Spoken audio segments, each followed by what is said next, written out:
Saxon Algebra Uno, lesson 112. We're getting to that fun time of year where all the lesson titles are like more on this, more on that. That's John's way of cueing to us. You've already studied this year, but now I'm going to throw a little something extra onto your brain. And this is also a great hint. We're going to come back to it next year. I don't expect you to remember this solid. We'll come back to it next year and it will make a lot more sense to you. Okay, we're going to be multiplying radicals. Radicals are the mathy word for pig houses, and we've already done that to a certain extent. Here's an example of the kind of problem that we have multiplied so far. We have taken numbers like this, and we have understood that the same rules for multiplying that we've used for numbers that don't have pig houses hold. So in this case, this is a distribution, right? So we distribute with radicals just the way we do with everything else. Remember that when we multiply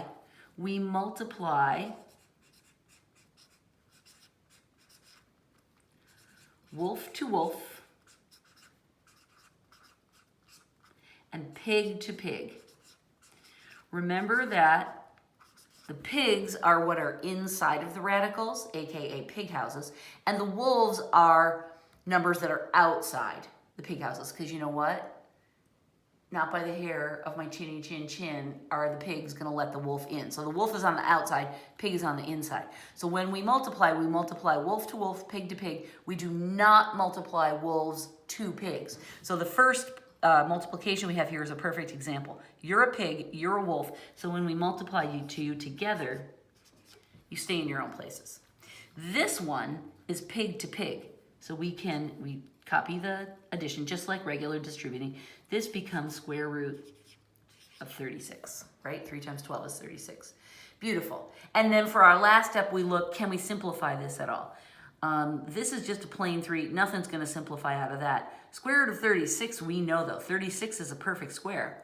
So that's 6 times 6. So we can write as our final answer 5 times the square root of 3 plus 6. We can't combine these, right? Because you can only combine them if they have matching radicals. But this is a nice answer. Okay, so this we've known how to do. That's old school. What we're going to do is bump up a bit, and what we'll see is that this new step that we're taking today is also just like regular algebra. We're just doing it with pigs and wolves now. Here's what John asks us to do.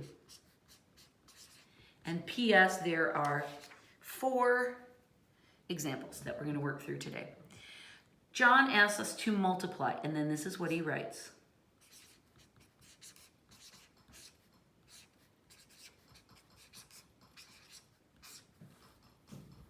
He's asking us to multiply 2 binomials that have little piggies in them.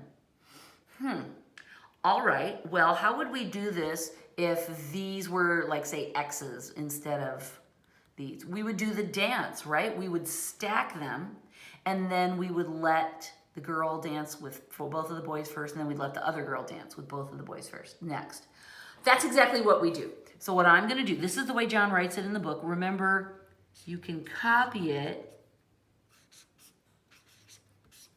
like this, right? I'm just moving this down so that they're stacked instead of side by side. That's the better way to do it. Okay, now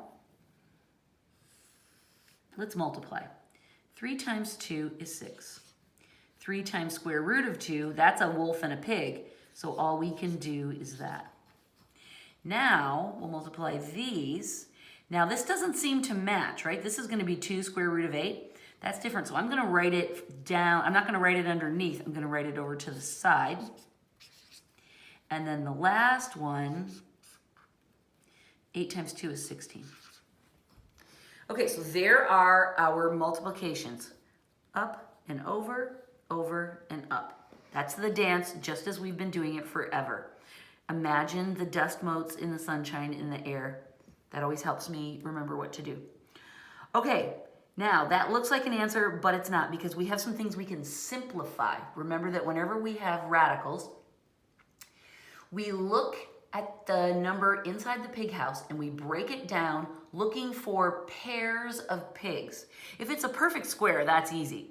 But sometimes it's not so clear. It's not a perfect square, but there are still pigs we can break down. So let's try the 2. Well, there's nothing we can do to break down a 2. So that one's done.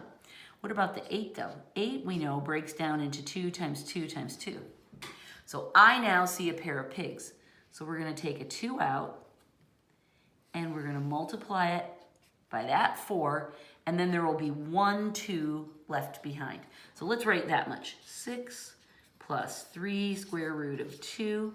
Here's 2 pigs out of the house equals 1 pig out of the house. So that will become 4, right? Because I'm not going to multiply 2 times 2 times 2. This only counts as a single 2 out of the house times that 2. It's very confusing because it's the same number. So that becomes 4, and then we still have square root of 2 left behind. And then this one, square root of 16, that's a perfect square. I can do it if I want, right? It's 4 times 4. So we're going to take the pair out, and it becomes just plain 4. Nothing's left. All right, we're almost done, but look, now we have these as like terms and these as like terms.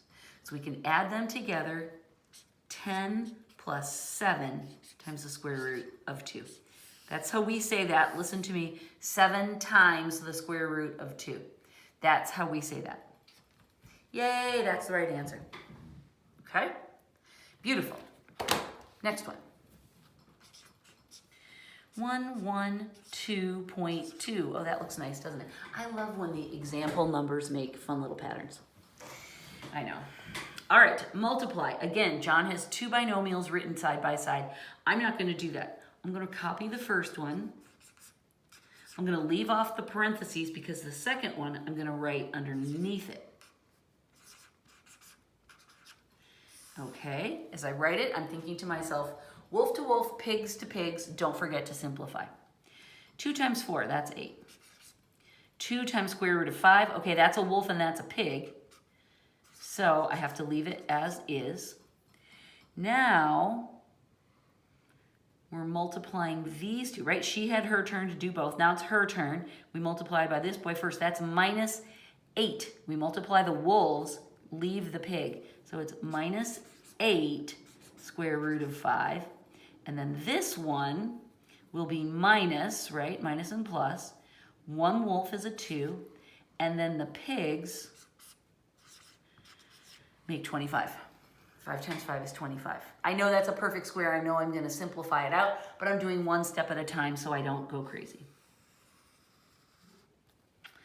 This 8 is the same. These are going to multiply, or subtract rather. That's easy. This is the one that needs a little simplifying. 25 is a pair of 5 pigs. We'll take them out. That will multiply, here, I'll write here, right? 2 pigs in the house equals 1 pig out of the house. We'll multiply it by this 2, and that will give us 10. So then I'm going to add 10 over here with the 8, right? So all of this gets simplified, and then, here, let's write this. It's minus 10, right? There's that minus sign. So this is a minus 10. So this, I'm bringing it all the way over here so that I can combine the 2 whole numbers. So this becomes minus 2, and then this is minus 6 square root of 5. Remember that when we're doing this, the radical behaves just like a variable, like an x or a y, where we just kind of ignore it and we pay attention to these coefficients and just deal with them. So this is our final answer. Minus 2 minus 6 times the square root of 5.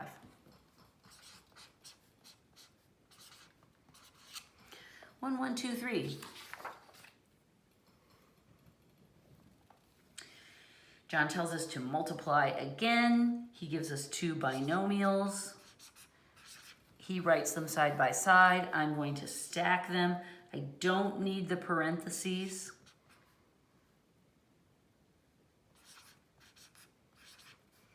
Because I'm not writing them next to each other, right? They're behaving themselves beautifully. we multiply 6 plus 3 times the square root of 2, wolves and pigs.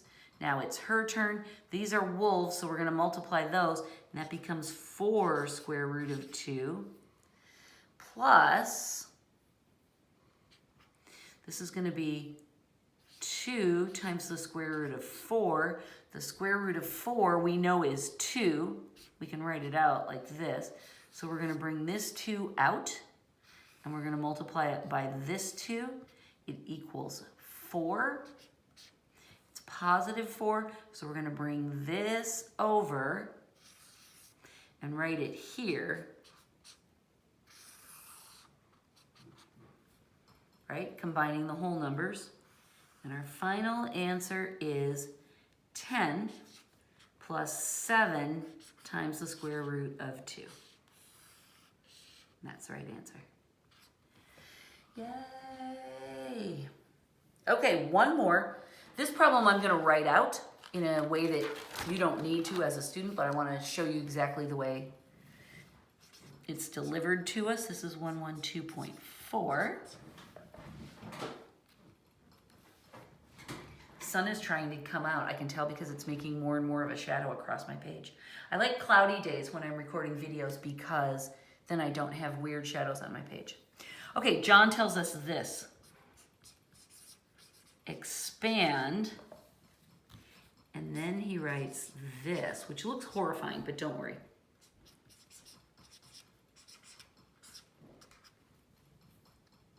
He gives us a binomial that has radicals in it and letters in it. That's new. And then he tells us expand, and he puts a square on it. Okay, so let's break down what that means. This square means take whatever's inside the parentheses and multiply it times itself.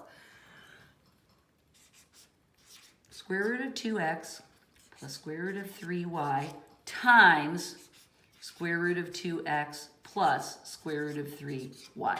When we square a binomial, we have to write it out and multiply it.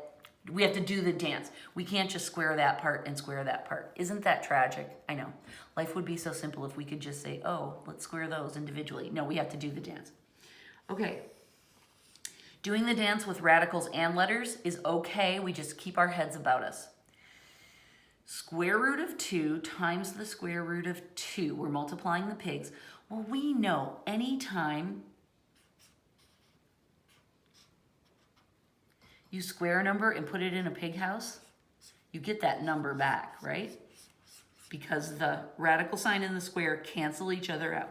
So if we're going to multiply 2 times 2 in a pig house, then that just means 2 outside of the pig house. X times x is x squared. All right. Now here, we're not multiplying it by itself, so we don't have such a neat and clean answer. This is going to be square root of 6, and then we have an x and a y. Beautiful. Thank you. You've danced very well. Your turn. Now you multiply times him, and we get the same thing, don't we? The pigs make square root of 6, and then we have an x and a y. Notice, it might be kind of hard to tell, the x and the y are not in the pig houses. The x and the y are outside here, right here. It's really super clear. All right, they're on the outside. They're not on the inside. And now our last one, it's plus square root of 3 times square root of 3. That's going to give us 3 squared inside the pig house. So we know we can simplify that. We'll just get a 3 on the outside. And then we'll have y squared. So for our final answer, we will add these together, and we'll get 2x squared plus, now this is weird, but the way that we add this, if we were adding xy and xy, we would have 2xy, right? That's exactly the way we do it with the square root as well. We have 2 square root of 6 xy's because we're adding them together. We're not multiplying, we're adding. So we just, those go along for the ride. They don't change, just like the x and the y don't change. We just have, here's a weird thing and here's another weird thing. When we add them, we have 2 of those weird things. That's the way my brain likes to see it. And look, there's our final answer. Okay, so when we see expand and then we see a quantity squared, it just means multiply it times itself. And this is the right answer. Let me double check. Yay, that's right. All right, week 29 is now over. Next week will be the last week when I can say we have one more week of math left. That's kind of a stretch, but you see what I'm saying. We're getting there, hang in there. I know you've got spring fever, I kind of do too, but we're almost there. Thank you, goodbye.